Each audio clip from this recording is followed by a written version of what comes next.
So we started recording.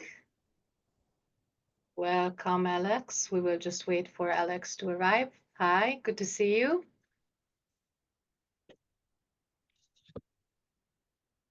Okay. Yeah. So welcome everyone to this online book launch event, in which event we are. I cannot show you the book. Yes, thank you, Alex. Yeah. Wonderful. So we are here to talk about and discuss and celebrate the book Religion as Securitization in Central and Eastern Europe. I welcome all of you, and I would like to introduce myself. I will be moderating this event today. My name is Kinga Povedák, and I'm one of the co-editors of this volume, and I'm here in my capacity as the research fellow for the Convivence, you can see it behind us, for the Convivence Religious Pluralism Research Group. And I would like Professor Máté-Tóth to introduce yourself. András Máté-Tóth, as you know, I am the professor of religious studies at the University of Szeged, and I am actually in the last months of my leadership position of this Convivence research group.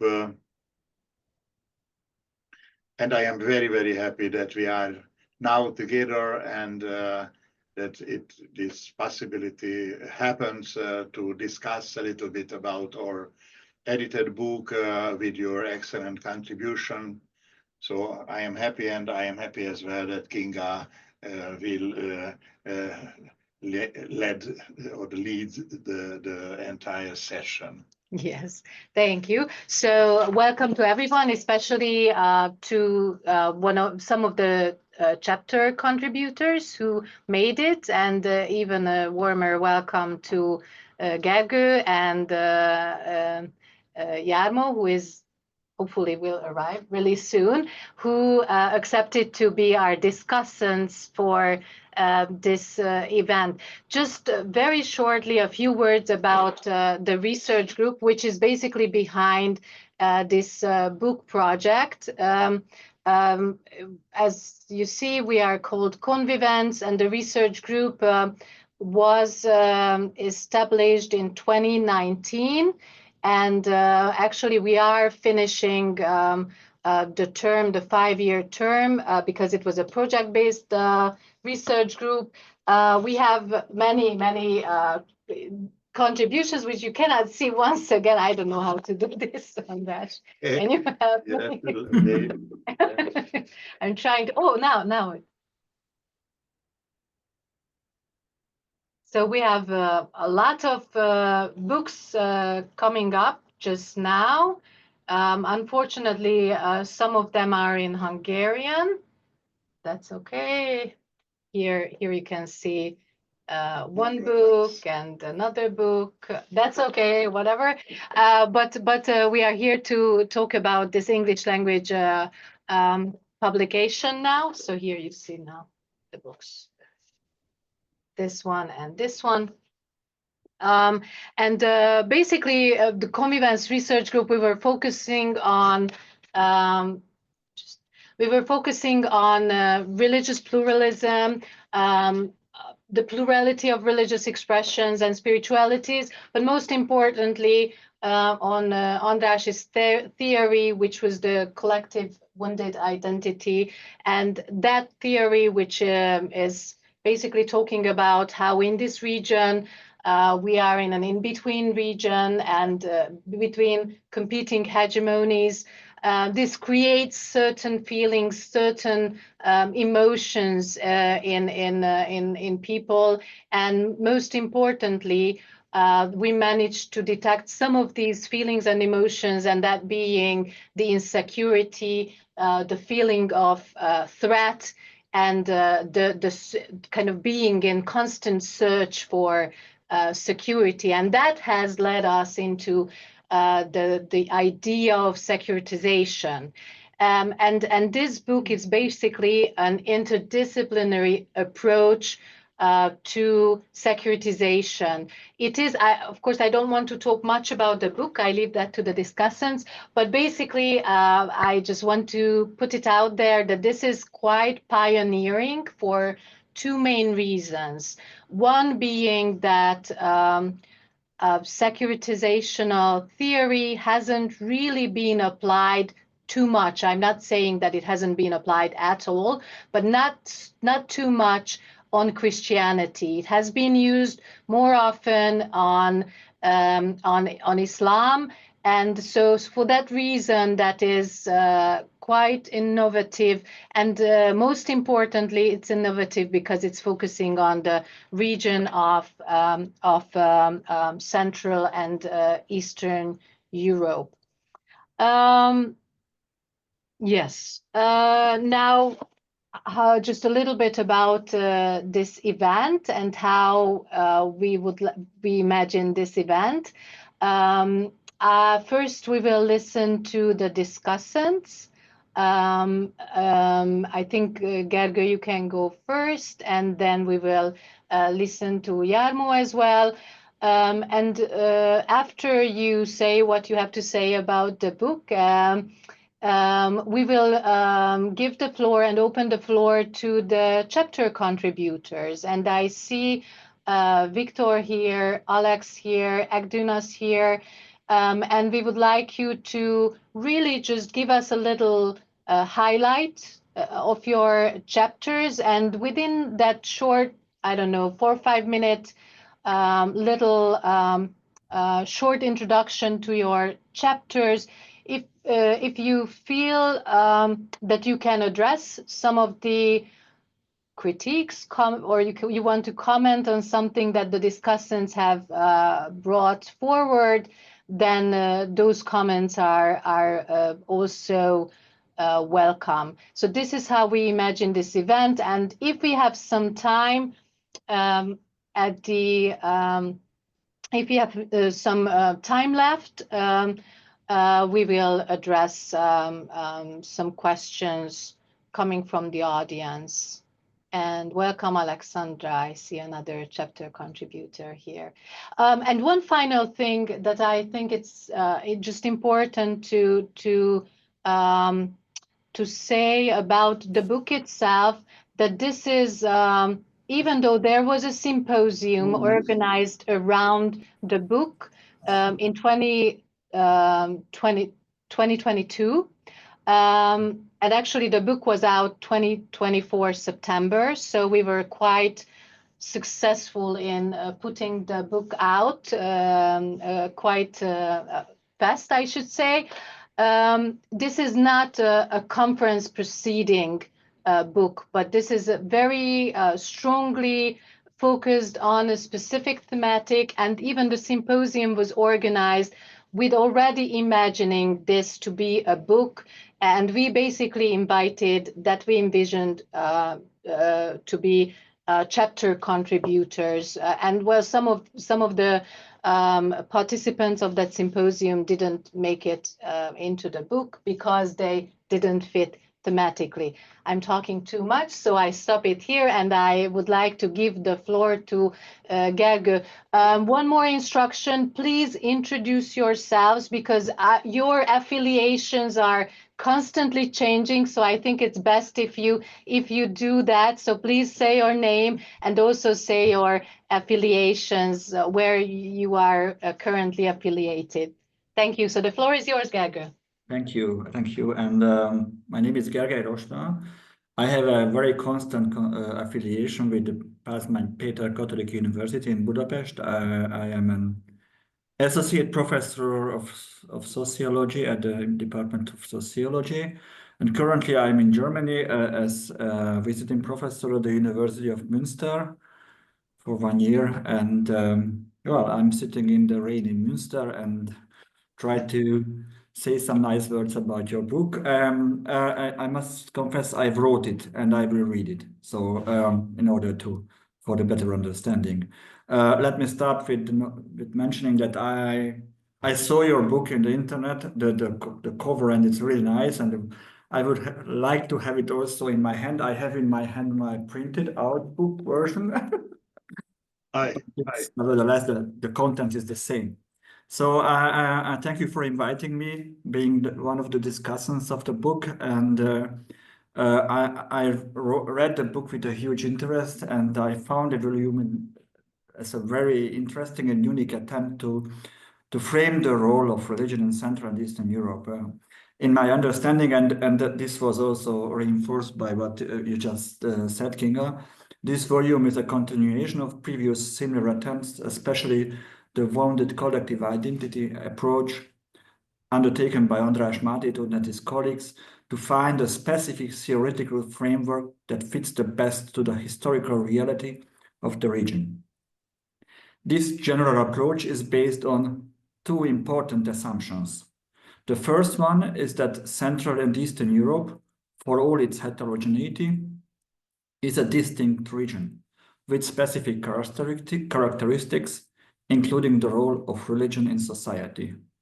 Or, as the editors of the volume write in the introduction, quotation, although the ethnic groups residing in the countries of the region speak various languages, follow different religions, and have diverse historical legacies, some more closely linked to Western European empires and cultures, others to Eastern ones, there is a shared cultural foundation unique to the region.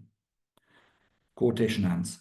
This cultural foundation is rooted in the shared historical experiences that is related not only to the communist past, but also to the experiences with various great monarchies that consider this region as mainly peripheral part of their sphere of influence. This common cultural heritage involves a lot of historical trauma and collective woundedness too. The other important assumption is that these regional specificities call for a unique theory. As the editors put it, quotation, throughout his extensive analysis, Máté-Tóth has encountered numerous theories attempting to capture the unique characteristics of our region. However, all of these theories have attempted to explain the region using frameworks and processes from the Western Hemisphere. Quotation ends. Among these Western theories, to me, secularization theory seems to be the big white elephant in the room that should somehow overcome for sure.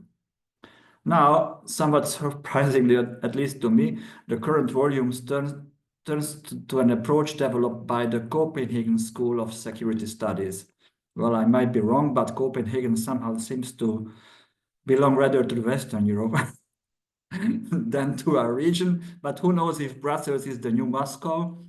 To some politicians, then Copenhagen might also have a place somewhere here. Well, but independently from its place of origin, securitization theory indeed seems to grasp a special role of religion in Central and Eastern Europe, proven by the chapters of this volume. Religion often gets instrumentalized by politicians here, either as their own religion being threatened, or a threat caused by other religions to their own country, their own nation.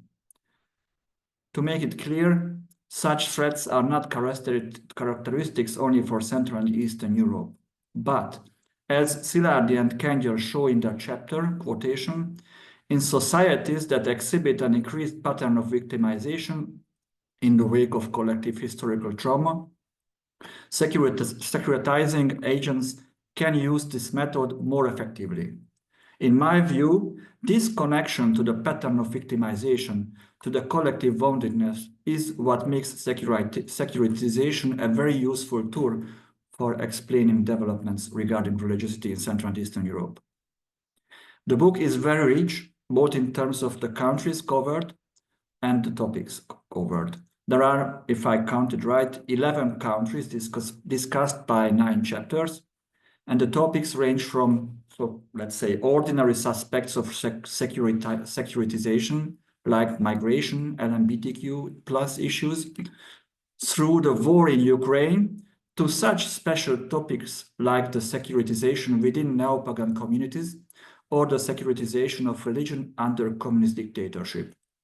Since I don't have the time to present each chapter, I would like to highlight only 2 issues that I personally found particularly interesting, which are not just a single study, and which highlight the usefulness of securitization theory in this region. Firstly, securitization does not only affect religion in the Central and Eastern European region through the usual Muslim threat or the threat of destructive sects. The former is a familiar theme for right-wing politicians outside the region too, while the latter is the favorite securitization strategy of established churches. For me, it was very interesting to see how this strategy works even in the case of new, small religious communities, such as the neo-pagan movement in Hungary. Well, it is almost natural for a new religious movement to see other religions and the outside world in general as an existential threat.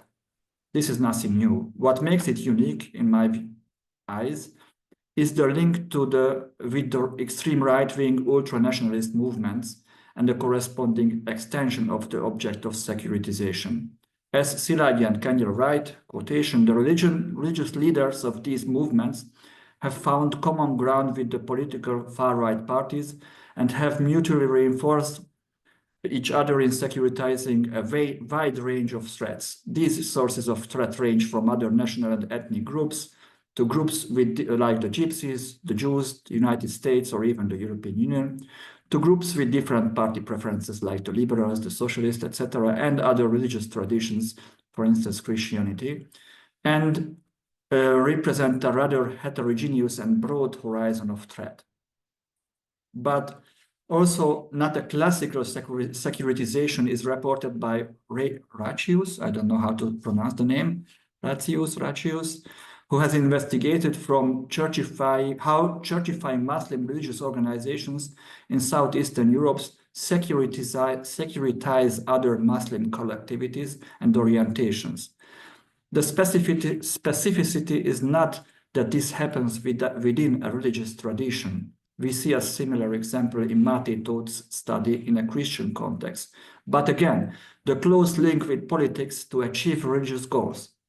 Securitization is applied to secure a religious monopoly within a given country in close collaboration with the representative states. And the situation in Ukraine is really special, where representatives of 2 completely identical religious traditions use securitization against each other's, as Jelensky demonstrates. How religion has been considered by both warring sides as a source of existential threat to national security that requires extraordinary securitizing measures. The chapter examines the state's massive interference in the internal ecclesiastical affairs with the goal of recognizing or preventing autocephalous status for the Ukrainian Orthodox Church. Yeah. So this is my first point: how heterogeneous are the topics with regard to securitizing religion in Central and Eastern Europe. The second point is, what I would like to highlight is the question of what religion is being securitized when Christianity is defended from the liberal milieu of Muslim migrants and LGBTQ+. As Granchayova, Kajarsky, and Tabosa have pointed out, this depends on the object and the actors of securitization. In the case of migration and multiculturalism, it was rather the politicians who instrumentalized religion, and accordingly, a rather diffuse notion of Christian civilization was at stake, while the church actors themselves took a desecuritizing stance in representing Christian values like solidarity or neighborly love. In contrast, in the case of the LGBTQ theme, Christian values do not appear as a motivation, but as an object of securitization for the religious actors. Other chapters, like the one by Povedak, do not deal with the securitization of Christian civilization or Christian values, but rather with specific churches and church actors. This diversity of the diversity of essays in the volume thus also shows, as we perhaps already know, that under the term religion can be understood many different things, and sometimes even the securitizing actors themselves understand it differently, depending on whether they instrumentalize it or not. So these were my 2 points. And as you can see from above, the book is primarily not concerned with individual religiosity, but rather with the public role of religion. However, a quotation from the introduction did just push my thoughts in this direction, raising some questions that may be worth further research. Let me conclude my brief presentation with these questions that the book has inspired me to ask. But first, the quotation from the introduction. Private religiosity is declining in most societies in the region, while the presence of public religion appears to be increasing. This is the quotation. For me, the biggest question is, how is it even possible? How could these processes go so far apart? Well, exactly securitization, the political instrumentalization of religion in these countries might be one explanation for an increasing public significance.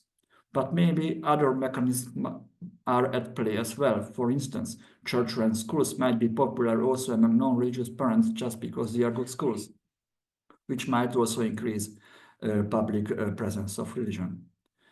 A second question. How can be securitization effective if the potential audience is decreasing? As quoted by Ratius, quotation, the securitizing move conducted by a securitizing actor is always addressed to an audience. The success of a securitizing move depends on the support it receives among the audience. Quotation ends. It is possible that this decrease of the potential audience, the perception of this decline, even contributes to the effectiveness of secularization. It's a question. Religious people might feel the threat on their skin of being eliminated by secularization. Another potential solution would be the proposition by Granchoyova, Kazarsky, and Dabosha. Quotation, the framing of migrants is tied to the identitarian concepts of Christian civilization rather than to religion per se. Quotation ends. Christianity, in this sense, is not a specific religion, but part of the common national cultural heritage. The clientele is not necessarily the religious people, but all of those who share the view about the importance of the Christian heritage. And the last third question relates to a potential causal relationship between declining personal and increasing public religion. Doesn't the securitization of religion itself alienate people from it? There are a number of supporting survey results from countries in this region. Especially young people seem to be sensitive about it. Let's just see the example of Poland. Or to turn the question and the direction of the causality around. Does religion not fall prey more easily to securitization when there are fewer and fewer people attached to it who could resist against an attempt of instrumentalization? I think that these questions also point out that secularization and securitization may not be just alternatives to each other, competing theories, but that they can actually coexist in Central and Eastern Europe, complementing each other well and generating new research questions. Well, these questions can certainly inspire future research. For me, reading the book was very inspiring. My heartfelt congratulations to the authors and to the editors. And I wish that all the others will find the approach taken in this book equally inspiring like me. Thank you for inviting me.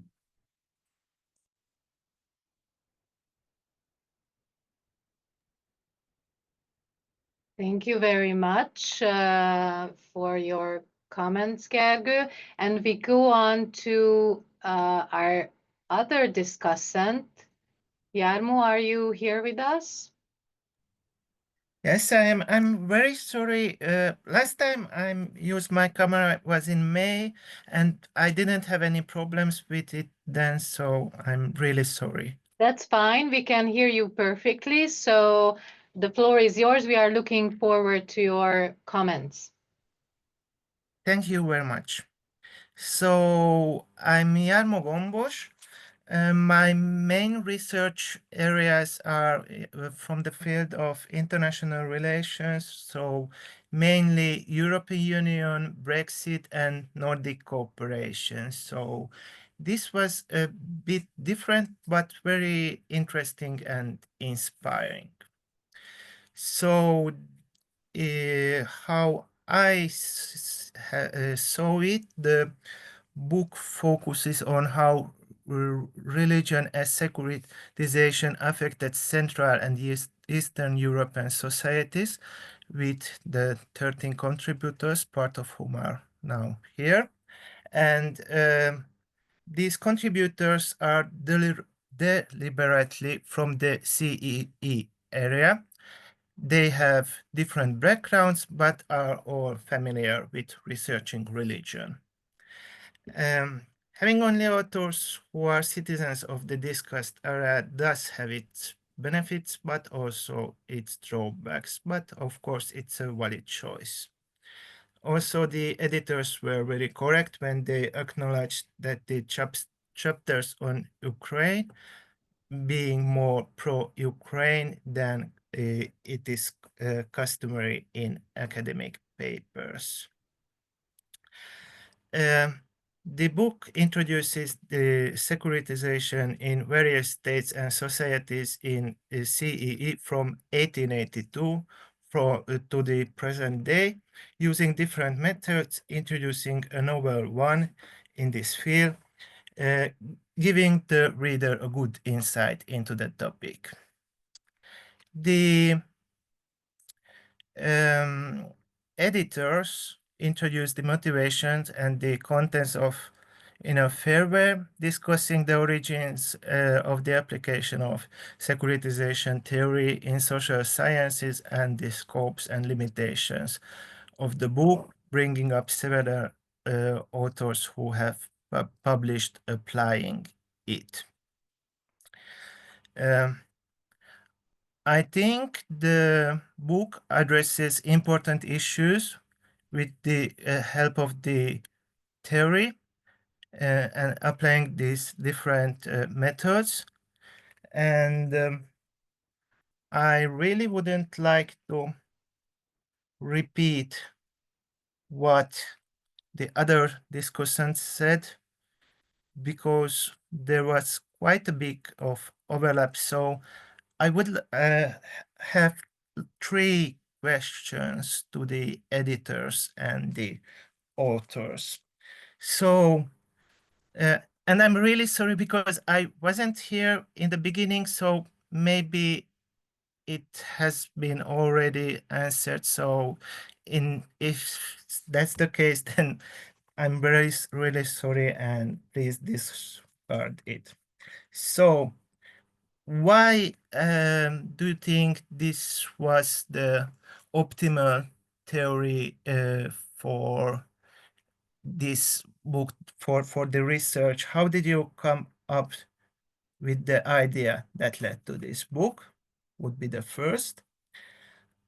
The second is that all the authors are deliberately from the CEE area, and of course this has its advantages, but I wouldn't say that having authors outside the area, it would be less, it would have less subjectivity, but certainly it would have a different kind of subjectivity and different viewpoints. So in hindsight, do the editors think this was a good idea, or are you planning to widen the scope in the future with the same securitization, the cooperation with like Western scholars? And the third question, and of course I'm not a researcher of religion, but I have always found it a bit strange that priests and military chaplains bless the units in war, especially in Europe, where you have Christian nations fighting each other. And one chapter deals with how the Russian Orthodox Church helps the government of Russia in Ukraine. So, bit in this context, what are your thoughts of the loyalty of the clergy for the state and for God in these kind of situations? And once again, I'm really sorry that I have the technical problems now. Thank you.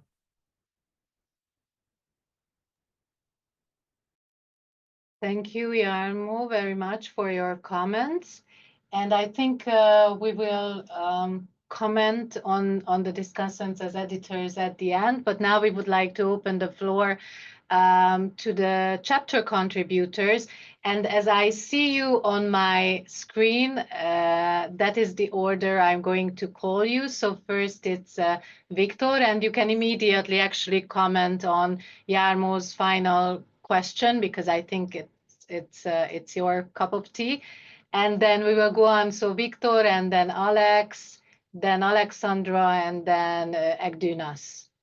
Okay, so please shortly, if you would like to answer the comments, but summarize or rather just give the highlight of your chapters in a few minutes. Victor, please.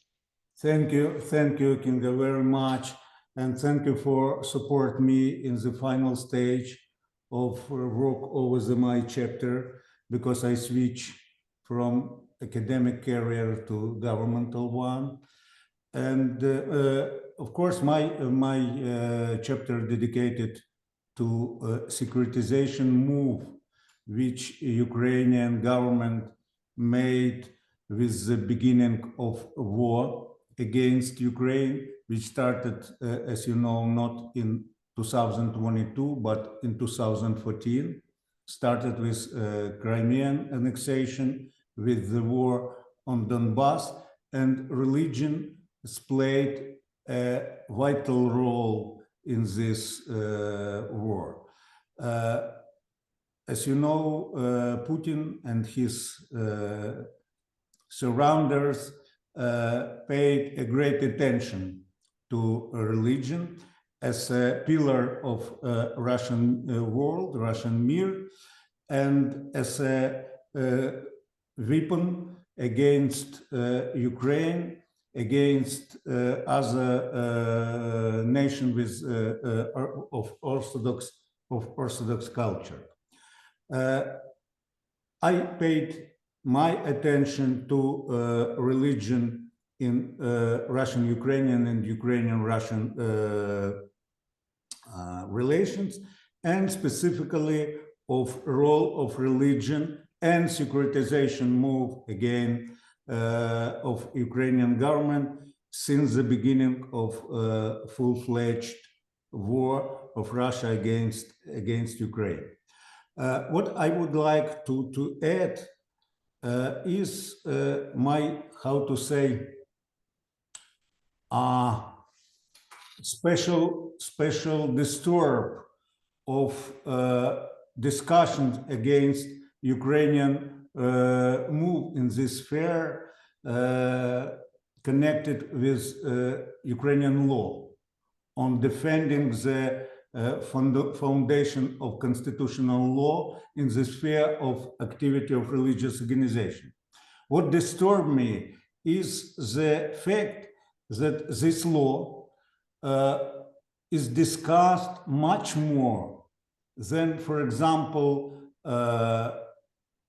killing of 40 priests, rabbis, muftis during this war, more than destroying 630 sacral buildings during this war, more than torture and murder of priests of Orthodox Church of Ukraine, which were in this time in their liturgical basement and more other. I believe that it's something switching the focus over the real problem and real disastrous situation in the sphere of religion in Ukraine and also in Russia, where Jehovah's Witnesses completely banned, where evangelicals, many evangelicals sections in plural also banned, where number of political prisoners extend the number of political prisoners during the Brezhnev and Khrushchev era and many others. I do believe that our discussion over this book and our discussion over the theory and practical dimensions of securitization in the sphere of religion would be helpful in establishing a more, how to say, a more accurate focus over this catastrophic situation. Thank you for your attention. Thank you very much, Victor, for your comments. And now over to you, Alex. Hello. Can you Please introduce yourself as well. Can you hear me? Yes, a little.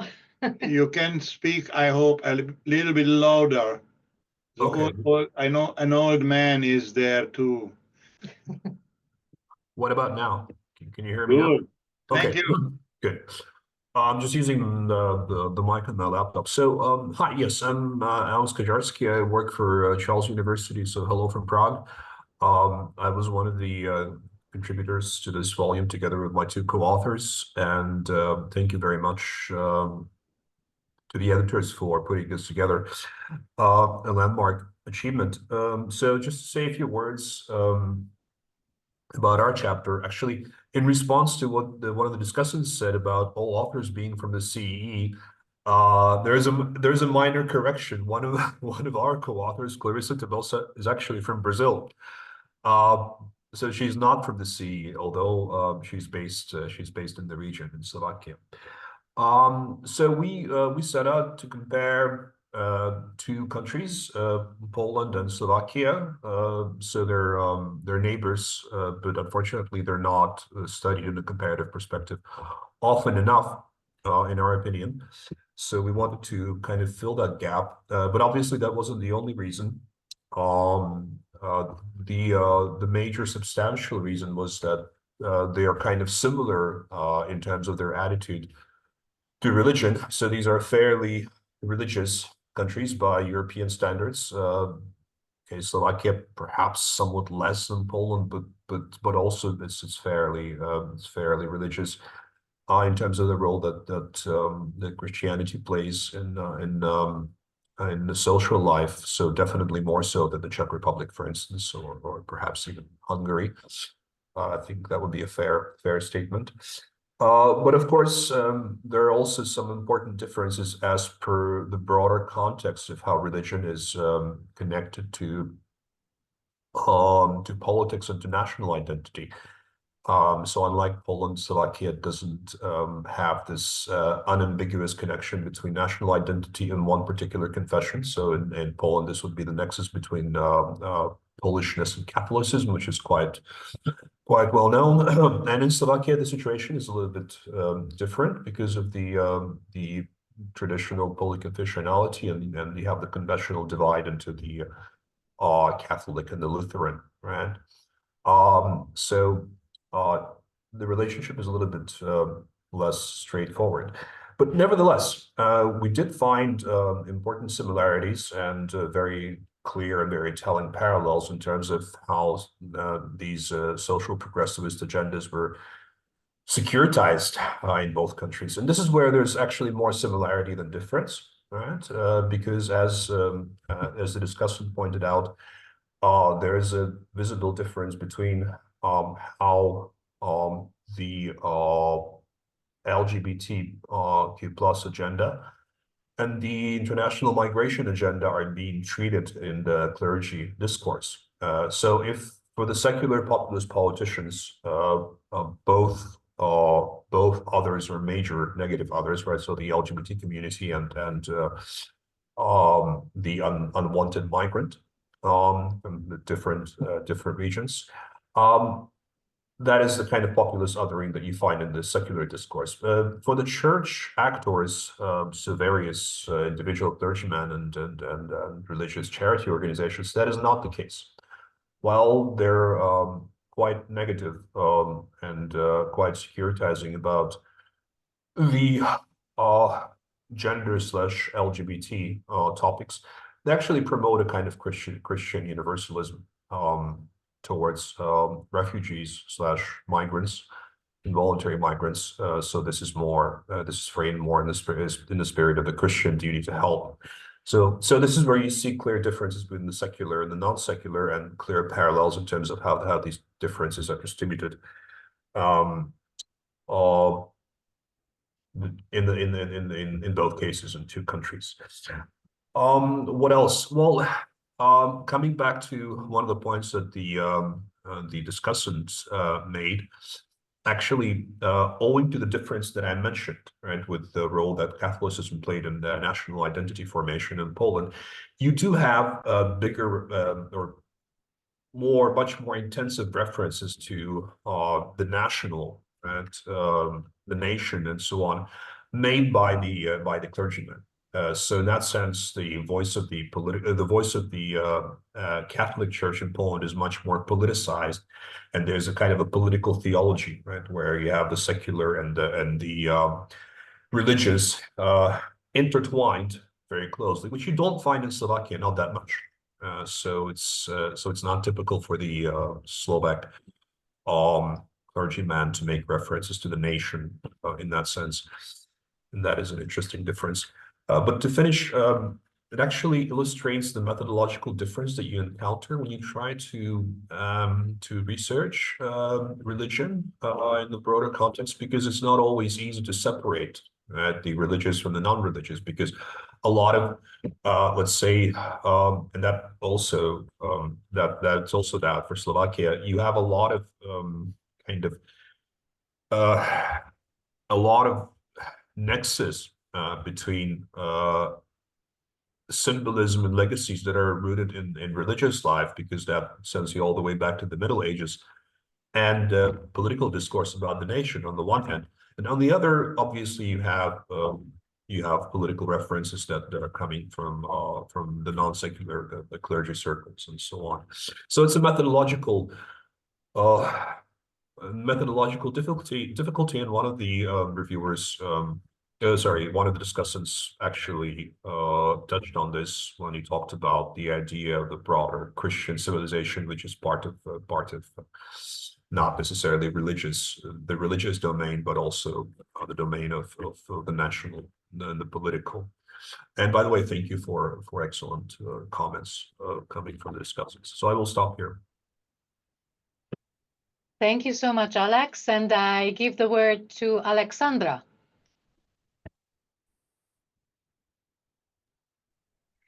Thank you very much. I had to move my place, so sorry for being absent for a while. I wanted to say that my case was devoted to Latvia, and even though I described the process of securitization by Latvian state towards the Latvian Orthodox Church. This chapter, generally speaking, is about securitization of Russian-speaking minority in this country.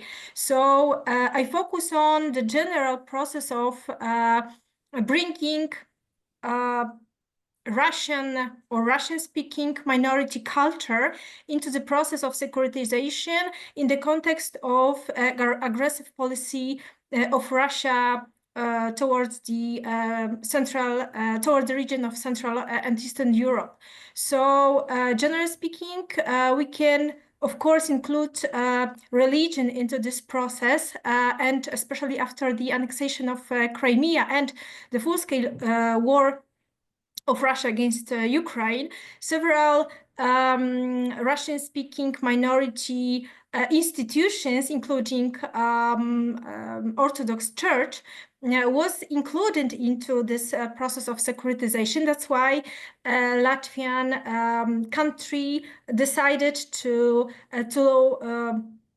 asked or forced Orthodox Church in Latvia to be independent from Moscow institutions, religion institutions. So I would say that it is in Latvian case, it is a process of securitizing the whole Russian culture, not particular religion, but a whole culture as a consequence of Russia's policy, Russia influence into this region. Thank you very much. Thank you so much. And now I give the word to Egdunas. Hi, everyone. Egdunas Račius of Vytautas Magnus University in Lithuania. Although the university is in Kaunas, I live in Vilnius, so I'm a proud commuter. I don't know what I should say that much about the chapter in itself, because, of course, obviously, the reviewers have read and then they commented. I was quoted. Thank you. Most of us gathered here know the project, the book. We met, not all of us maybe, but some of us did at this particular event over there. And then the book's there. So if anyone cares to read each other's chapters, so we can do that easily. I would probably just add to what has been already said by the two of you, by the editors in the beginning, but also then by others in reaction or adding to what has been said, that what we are dealing with is a very interesting phenomenon in a very interesting place at a very interesting time.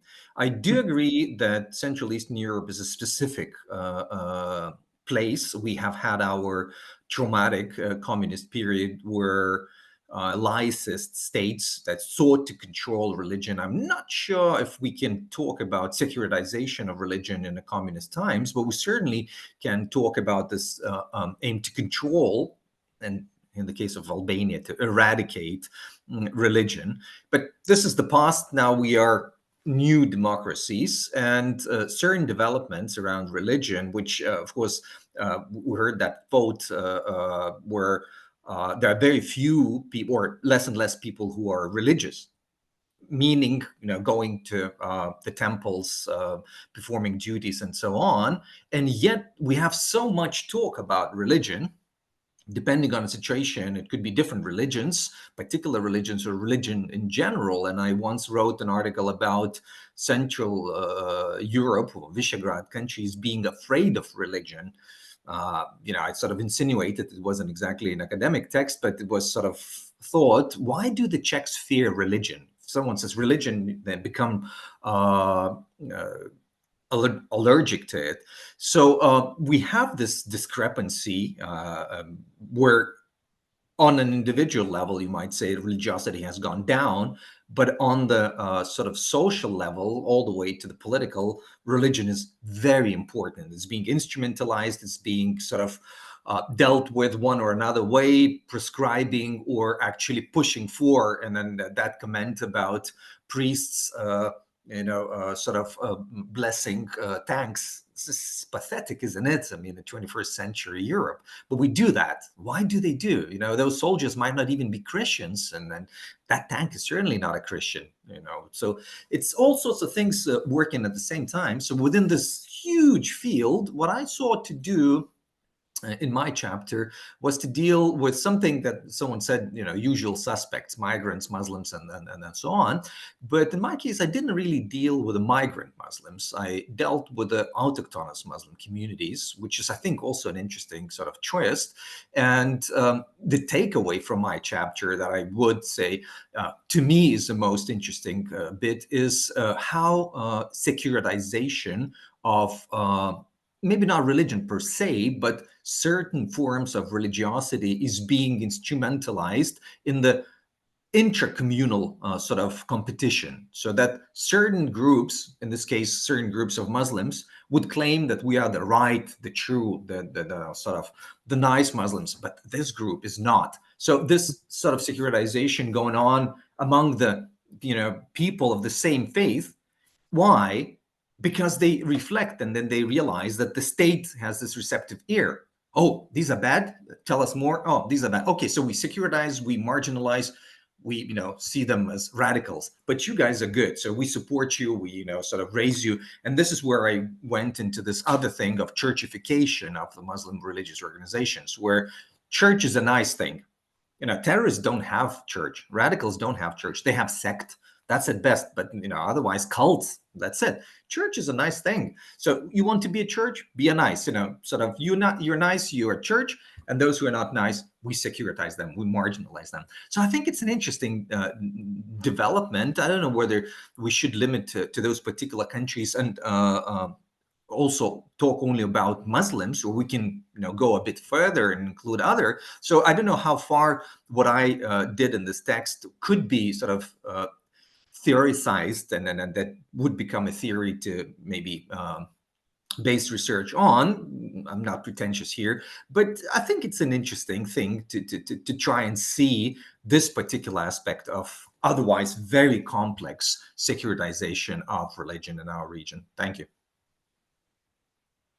Thank you so much for highlighting and discussing your chapters and reflecting on our discussant. Would you like to say something about your chapter? Yes, perhaps only some sentences.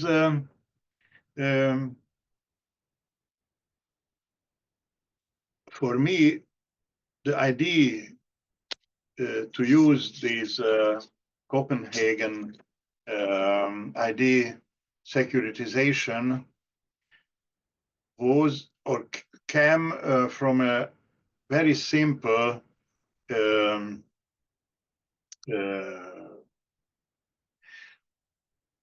figure.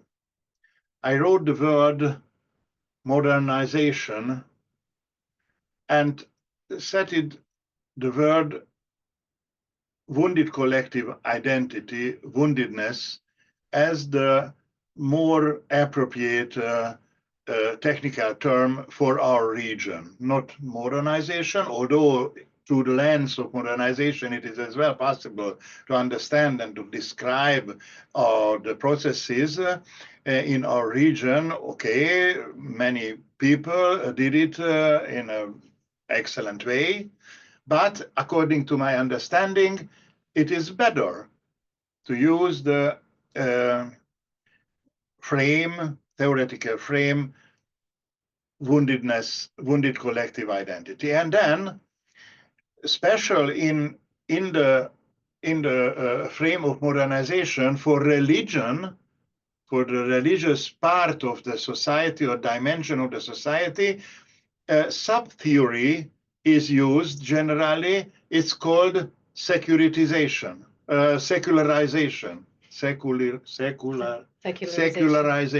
Yes. And then in the next, but what is the subsequent theory for religion in the bigger frame, wounded collective identity? And because in the center of woundedness is this between status of all societies and people and nations of us, and something as a fear is a leading value or leading experience, and therefore all people, it comes from the theory, all people need security. That is the central problem. although in 1990, the central need or the central dream of the region was freedom, but today it's no more freedom, it is security. So it is a big shift. And therefore I thought, okay, if for the societies of modernity, I would like to say the Western European societies, the religious part, religious dimension can be appropriate be interpreted in the frame of secularization. Then in the case of the societies of wounded collective identity, securitization. And then after this play, I started to search for literature, scholarly literature about this central term. And then I found this school, Copenhagen school, with the theory of securitization. And then I wrote in a weekend a study about, and then I shared it with my colleague Réka Szilágyi, and then we published it, and then we wanted to ask, because it was for us evident that for Hungary it works. But then we wanted to widen the perspective for the region, Central and Eastern Europe. And this is the point where I would like to come back to Jarmo's question.